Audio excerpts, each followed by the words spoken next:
Today is Leo full moon day, so seems as good a day as any to talk about natal Venus in Leo.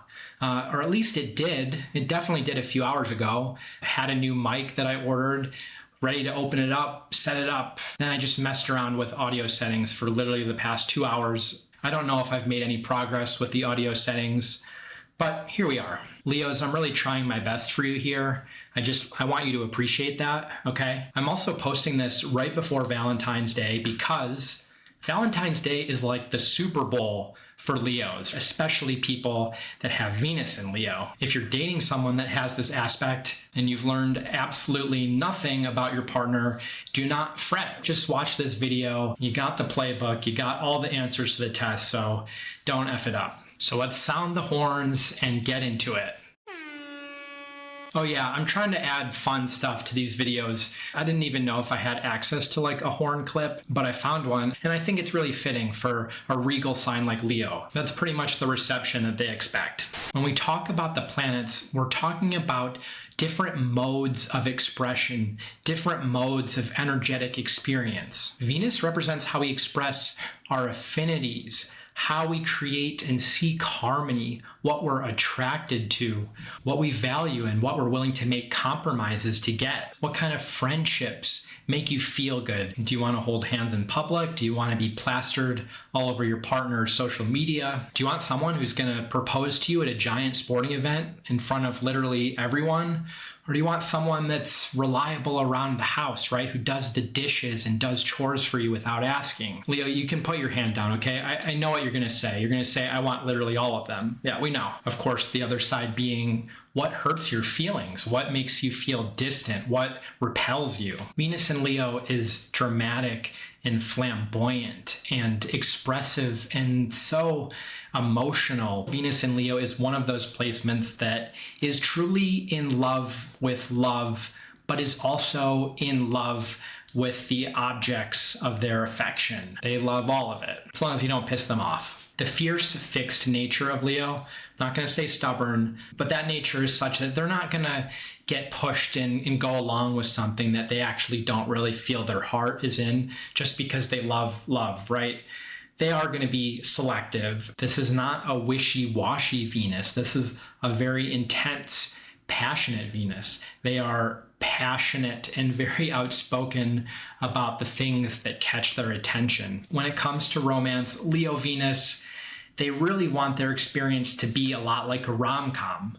What rom-com that exactly is will depend a little bit on their personality, of course, but they love the moments, right? Whether they're masculine or feminine, they enjoy a chivalrous approach to love, bold ask-outs, romantic dates, thoughtful, performative displays of interest in the beginning and affection, and that continues throughout an entire relationship for as long as it goes. It's really important. A woman that has Leo in Venus is going to want the formalities. She wants to experience them, right? You can't skip any parts of the play. If you're many months into a relationship with a Leo Venus and you've been hanging out all the time, you haven't defined the relationship, a Leo Venus doesn't want like the shrug and, hey, I guess we're dating now, right? Nothing should be approached as obvious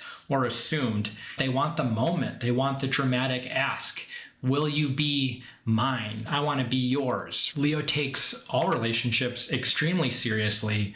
Friendships are very important to them, and they devote a tremendous amount of loyalty to the close friends in their life. They expect it in return, but you'll see a lot of people that have this placement who stay close with friends for years, throughout their whole life. I mean, a lot of signs take their friendships seriously and stay friends with their friends, but Leo just has sometimes an extra level. They almost feel a sense of duty to their long-term friendships. They can also see their relationships as extensions of themselves, right? Extensions of their own personal story and what makes them unique, which that's neither really good or bad. Can be bad, can be good though. Leo is a lot gentler and I would say more compassionate than Aries or Sagittarius. Although when the lion roars, it roars pretty loud. The lion also likes to sulk sometimes. The lion likes to be passive aggressive sometimes. This is a very expressive Venus. It's a very sensitive Venus. I mean, most good days, we'll say they're sensual and they're passionate. On bad days, some people might call that moody. Not my words, their words. If you're close to one in a friendship, in a family partnership, you're going to see those highs and those lows. And the fall from high to low can be extreme, and it can happen really quickly. It's a lot like, spoiler alert, Mufasa, getting thrown off the giant rock thing. That is how it be sometimes. It's a little bit easier to see in someone that has a Leo sun, and it's probably a little bit more poignant and volatile for someone that has a Leo moon. For someone that has Venus in Leo, you see the way that they can kind of shut down or pull away when they feel slighted, threatened, their feelings got hurt, or they kind of fear or sense something is going on, which they're not vibing with or approving of. So they kind of pull back, they go cold. Moon energy is it's more instinctual, it's more immediate, more spontaneous. Venus energy, it's a little bit slower, it's a little bit more deliberate. And when Venus feels a threat in love or danger, or the harmony is disrupted, there is a pullback. Venus is saying no, it's closing down, it's getting more quiet, less willing to give or receive. Outside the context of relationships, it's very important for Leo Venus folks to have outlets for creative self-expression, to create things and put tangible things out into the world, artifacts and relics and symbols of what makes them unique. It's a process for Leo of discovering their self. We all have that need to some degree, of course.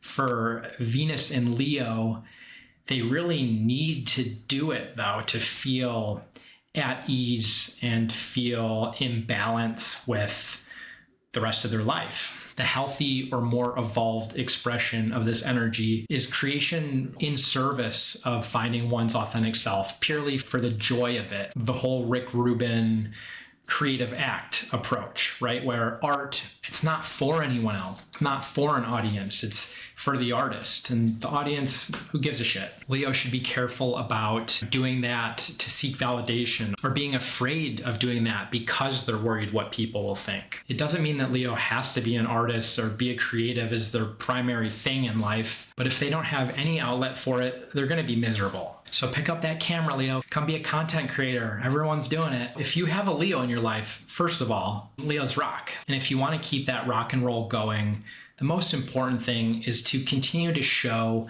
appreciation, gratefulness, overt expressions of just how you feel about them. It doesn't necessarily mean they need big, extravagant gifts or diamonds, although they love all those things.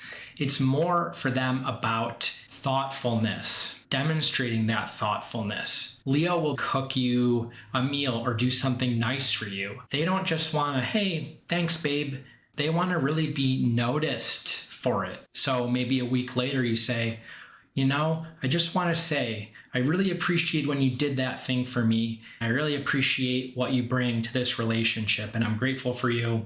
Like, oh my God, right? That is chef's kiss for a Leo. Taking them for granted, not noticing things, not putting in that same level of regal effort once in a while. They will shut down, they will close off, they will sulk. Leo Venus wants a lot of validation in their relationships. The thing they hate more than anything is being ignored. They do forgive. Their warm-hearted nature brings them back at a certain point, but do it too many times and their sense of justice won't allow it anymore. It's a matter of pride and principle for them. Having said all that, Leo, it's good to remind yourself that just because you can roar the loudest doesn't always mean that you're right. Like every sign, you can benefit from meditating on the qualities on your opposite, Aquarius. A healthy amount of detachment and independence can balance out more of the negative expression of Leo, like unhealthy pride and over-attachment to our relationships and over-identification with other people. And Leo, make sure that you keep in mind everything I've said